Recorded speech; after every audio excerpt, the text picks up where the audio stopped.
Hello guys, कैसे हैं आप लोग? सभी अच्छे होंगे, स्वस्थ होंगे। और आप सबों के बीच आज बोर्ड एग्जाम का जो 10वीं क्लास का जो एग्जाम प्रीवियस ईयर का क्वेश्चन है, उस क्वेश्चन को आज डिस्कस करने जा रहे हैं, जो कि 2011 का क्वेश्चन है। और इस क्वेश्चन को हम लोग आज डील करने जा रहे हैं। और ये 2011 ए में जो क्वेश्चन आया हुआ है, ऑब्जेक्टिव क्वेश्चन को, उस चीज को हम लोग क्लियर करने जा रहे हैं। तो पहला सवाल है आप सबों के बीच, पहला सवाल है, निम्नलिखित में से कौन परिमेय संख्या है? पहला ऑप्शन है कौन परिमेय संख्या है? पहला ऑप्शन है √3, ऑप्शन बी 2√2 बटे कितना √2, तीसरा ऑप्शन है सी 4 + √5, चौथा ऑप्शन है √6। तो आइए चलते हैं कौन इसमें से परिमेय संख्या है। ठीक, तो परिमेय संख्या किसको कहेंगे? सबसे पहले परिमेय संख्या कहेंगे किसको? जिसको हम लोग P/Q के रूप में लिख सकते हैं, उसी को क्या कहते हैं? परिमेय संख्या। और अपरिमेय संख्या किसको कहेंगे? अपरिमेय संख्या उसको कहेंगे जिसको हम लोग P/Q के रूप में नहीं लिख सकते हैं। ठीक, वो क्या होगा? अपरिमेय होगा। और ये जिसको P/Q के रूप में लिखेंगे। और एक कंडीशन और है, एक कंडीशन और है, अगर अगर परिमेय संख्या उसको कहेंगे अगर रूट के अंदर कोई संख्या का अगर वर्गमूल निकल जा रहा है, या अगर ये 4 है, अगर मान लिया जाए वर्गमूल इसका निकालेंगे तो कितना आएगा? 2 आएगा। तो 2 इसका वर्गमूल निकल रहा है, इसका मतलब है कि ये परिमेय संख्या है। क्या है? परिमेय संख्या। जिसका वर्गमूल नहीं निकलेगा, मान लिया जाए √6 है, तो इसको तोड़ेंगे तो 2 × 3 हो जाएगा, लेकिन रूट के अंदर ही रह जाएगा, तो चीजें तो रूट में ही आएगा। इसका मतलब है कि ये हम इसको √2 × √3 भी लिख सकते हैं। तो यानी यही चीज आएगा, लेकिन रूट के अंदर ये अंदर वाला फंक्शन बाहर नहीं निकल पाया, तो कहने का मतलब है कि रूट के ही अंदर रह गया। इसका मतलब हो गया, ये क्या हो गया? अपरिमेय संख्या हो गया। ठीक, अपरिमेय संख्या हो गया। तो यानी क्वेश्चन में कहा गया है, पहला ऑप्शन देखते हैं। यानी पहला ऑप्शन जो है,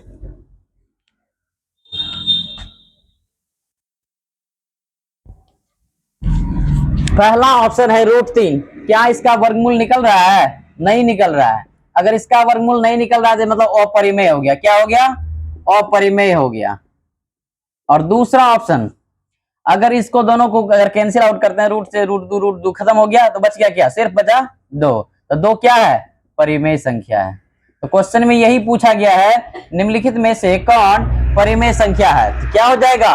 ऑप्शन नंबर बी क्या हो जाएगा? परिमेय संख्या हो जाएगा। बाकी इस क्वेश्चन को भी हम लोग देख लेते हैं। 4 क्या है? परिमेय संख्या है। 4 क्या है? परिमेय संख्या है। और प्लस के बाद क्या है? √5। √5 क्या हो जाएगा? अपरिमेय संख्या। √5 क्या आएगा? अपरिमेय। परिमेय और अपरिमेय का जोड़ हमेशा क्या होता है? अपरिमेय होता है। क्या होगा? अपरिमेय। इसका मतलब है ये पूरा संख्या अपरिमेय होगा। क्या आएगा? अपरिमेय आएगा। ठीक, अगला संख्या क्या है? √6। हम एग्जाम्पल में भी √6 के बारे में ही बताए थे। इसको तोड़ेंगे तो रूट के अंदर, ये रूट के बाहर निकलेगा नहीं, इसका मतलब ये भी क्या हो गया? अपरिमेय संख्या ही आएगा। यानी कहने का मतलब हमारा आंसर क्या आ रहा है? B number. निम्नलिखित में से कौन परिमेय संख्या है? तो ऑप्शन बी क्या होगा? परिमेय संख्या। उसी तरह से अब हम लोग दूसरा क्वेश्चन पर चलते हैं। एक क्वेश्चन के अलावा बहुत सारे क्वेश्चन यहाँ से आंसर निकल जाएगा। ठीक, उसी तरह से हम लोग दूसरे क्वेश्चन की ओर चलते हैं। निम्न धनात्मक पूर्णांक ए और बी के लिए ए बी का मौसौ गुना ए बी का लॉसौ निम्न में से किसके बराबर है? ऑप्शन ए है A/B, ऑप्शन बी हो जाएगा B/A, ऑप्शन सी है A×B, और ऑप्शन डी है A+B। ठीक, तो कहने का मतलब है कि इसका लॉसो और मौसो दोनों पूछा है। ए बी का लॉसो, फिर मौसो, और इसका लॉसो, इसमें से क्या हो जाएगा?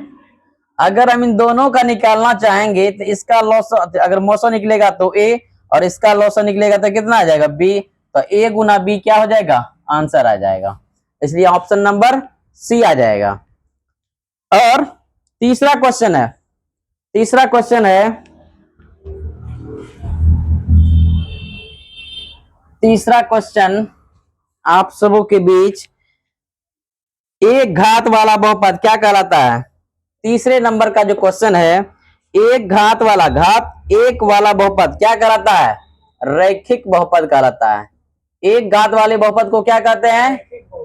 रैखिक बहुपद कहते हैं।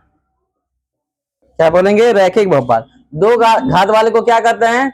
द्विघात, यानी एक घात वाला हो गया। कौन हो गया? एक घात वाले को क्या बोलेंगे? रैखिक बहुपद। अगर दो घात पूछा जाएगा तो क्या हो जाएगा? आंसर सी नंबर हो जाएगा, 3 का सी। अगर दो घात वाला पूछे जाएगा तो क्या होगा?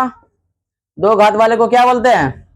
द्विघात बहुपद, द्विघात बहुपद। ठीक, इस तरह से क्वेश्चन बहुत बार आया है एग्जाम में, तो याद रखना है, फिर इस तरह का सवाल क्लियर करते जाएंगे। आप लोग उतारिए। चौथा क्वेश्चन पे चलते हैं। चौथा क्वेश्चन आपके सामने स्क्रीन पर दिख रहा है। 4 नंबर का सवाल है कि एक त्रिघात बहुपद का सबसे व्यापक रूप है। ये त्रिघात है बहुपद का व्यापक रूप है, स्टैंडर्ड फॉर्म पूछ रहा है, का व्यापक रूप। व्यापक रूप मतलब स्टैंडर्ड फॉर्म, पहला ऑप्शन है। अच्छा, त्रिघात बहुपद का पूछ रहा है, ऑप्शन नहीं लिखेंगे। त्रिघात बहुपद का व्यापक रूप पूछेगा तो त्रिघात बहुपद का क्या होता है? ax³ plus bx² plus cx plus d, यही तो त्रिघात बहुपद का स्टैंडर्ड फॉर्म है। अगर द्विघात बहुपद का पूछा जाएगा, द्विघात बहुपद का मानक रूप या स्टैंडर्ड व्यापक रूप, और या फिर कह सकते हैं क्या, जनरल जो इसका रूप होता है, इसका जो होगा द्विघात बहुपद का, तो ax² plus bx plus c होता है। ठीक, ये द्विघात बहुपद का था। त्रिघात बहुपद के लिए ये होता है। दिमाग में बल्कि फिट करके रखना है। क्या चौथा नंबर का ऑप्शन क्या हो जाएगा? चौथा नंबर का ऑप्शन सी हो जाएगा। ये सी नंबर ऑप्शन में दिया हुआ है, इसका मतलब ये त्रिघात बहुपद का क्या है? स्टैंडर्ड फॉर्म है। ठीक, अगर द्विघात का पूछेगा तो द्विघात का स्टैंडर्ड फॉर्म क्या देखने को मिलेगा? ax² plus bx plus c। ठीक, उसी तरह से 5वां नंबर का क्वेश्चन है। 5वां नंबर का क्वेश्चन में कहता है यदि साइन a बराबर कितना है? साइन a किसके बराबर है? 3/4 के बराबर दे रखा है। तो हम फाइंड द वैल्यू ऑफ किसका? Find the value of cos a। cos a का मान कहता है निकालने के लिए। कैसे निकालेंगे हम? साइन a का मतलब कहता है p/h, p/h का मतलब कितना? 3/4, और हमें cos a का मान बोला निकालने के लिए। p का मान ये, h का मान ये, हम निकाल सकते हैं इससे b का मान। b क्या होता है? √h² minus p²। h का मान क्या होता है? h का मान दिया हुआ 4, 4 का स्क्वायर घटा p का मान कितना? 3, 3 का स्क्वायर, 4 का स्क्वायर 16, 3 का स्क्वायर 9, 16 में से 9 घटाएंगे तो कितना बच जाएगा? 7 बच जाएगा। √7 आ जाएगा h का मान। हमें बोला है cos a का मान निकालने के लिए। cos a बराबर सूत्र क्या होता है? b/h होता है। देखिए b का मान हम निकाल चुके हैं, कितना है? √7 आया है। h का मान कितना आया है? 4 आया है। यही हमारा आंसर होगा, √7/4। ऑप्शन नंबर कौन सा? Option number D for Delhi. Answer हो जाएगा डी, √7/4। ठीक है, और एक और सवाल बताते हैं। अभी 5 के बाद 6 नंबर का सवाल। 6 नंबर में पूछा गया है क्वेश्चन, tan a बराबर होता है, बताइए tan a किसके बराबर होता है? tan a बराबर होता है, ऑप्शन नंबर ए है, ऑप्शन नंबर ए है cot 90 माइनस ए, cot 90 डिग्री माइनस ए। ऑप्शन बी जो होता है sec 90 माइनस ए, sec 90 माइनस ए। ऑप्शन सी जो है cosec 90 माइनस ए, cosec 90 माइनस ए। और ऑप्शन डी नंबर है cos 90 माइनस ए, cos 90 माइनस ए। ठीक, अब यहाँ पर जो देखने को मिल रहा है tan a किसके बराबर होगा? तो cot 90 माइनस ए के बराबर होगा। cot 90 माइनस ए क्या होता है? tan a के ही क्या होता है? बराबर होता है, यानी cot 90 minus A tan a के बराबर होगा, इसलिए ऑप्शन नंबर ए होगा। इसका आंसर राइट आंसर होगा ए। 7वें नंबर का सवाल है। 7वां नंबर का सवाल है कि किसी बिंदु की एक्स अक्ष से दूरी उस बिंदु का क्या कहलाती है? किसी बिंदु की एक्स अक्ष से दूरी उस बिंदु का क्या कहलाता है? कोटि कहलाएगी। क्या कहलाएगी? कोटि। ये हमारा जो बिंदु मान लीजिए P एक बिंदु है, एक्स और ये वाई है। पी बिंदु का जो कोऑर्डिनेट जो है, एक्स कोऑर्डिनेट और ये वाई कोऑर्डिनेट जो दिया हुआ है, ये एक्स वाला जो होता है वो क्या होता है, भुज होता है। क्या होता है ये, भुज। और वाई वाला जो होता है ये क्या होता है, कोटि होता है। अब एक्स अक्ष के बारे में पूछ रहा है तो एक्स को छोड़ करके वाई कोऑर्डिनेट क्या हो जाएगा, 0 हो जाएगा। एक्स अगर पूछा जाएगा एक्स अक्ष के लिए तो वाई कोऑर्डिनेट क्या हो जाएगा, 0 हो जाएगा। तो वही क्वेश्चन पूछ रहा था, एक्स अक्ष से दूर इस बिंदु का क्या कहलाता है, तो इस बिंदु का क्या कहलाएगा, कोटि कहलाएगा। क्या कहलाएगा, कोटि। तो आंसर नंबर कौन सा ऑप्शन में है, तो option number B for Bombay. Answer क्या हो जाएगा, बी नंबर। अब बात करते हैं 8वें नंबर के क्वेश्चन। 8वें नंबर का क्वेश्चन है कि निम्नलिखित में से कौन वृत्त के क्षेत्रफल का सूत्र है। अच्छा बताइए, वृत्त का क्षेत्रफल क्या होता है, तो वृत्त का जो क्षेत्रफल होगा वो क्या होता है, पाई आर स्क्वायर होता है।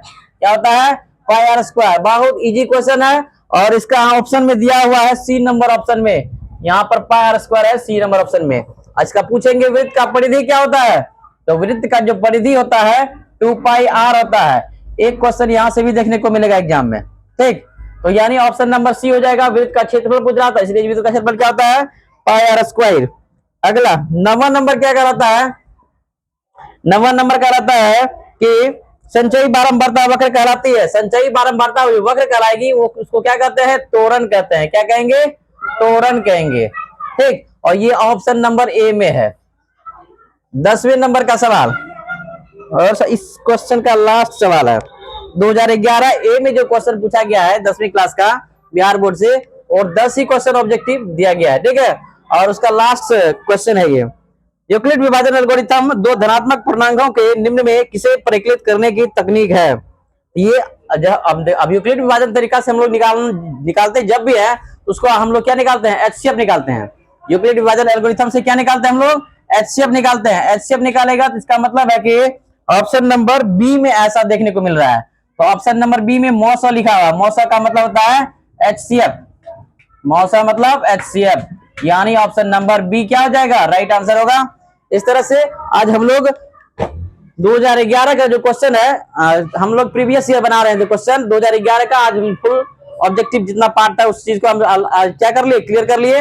और अगला एपिसोड में जब आएंगे तो उस चीज को हम लोग आगे बढ़ाने का कोशिश करेंगे, और ये लगातार क्लास चलते रहेगा, जो कि प्रीवियस ईयर में जितना अब तक में क्वेश्चन पूछा गया है उस क्वेश्चन को डिटेल में हम लोग सॉल्व करते जाएंगे, और उससे बहुत सारे क्वेश्चन जो मिलेगा यहाँ पर उसको भी हम लोग ड्राइव करने की कोशिश करेंगे। तब तक के लिए आज इतना ही, बस अगले दिन फिर मिलेंगे, फिर अगले साल के क्वेश्चन को सॉल्व करने के लिए। तब तक के लिए बाय बाय।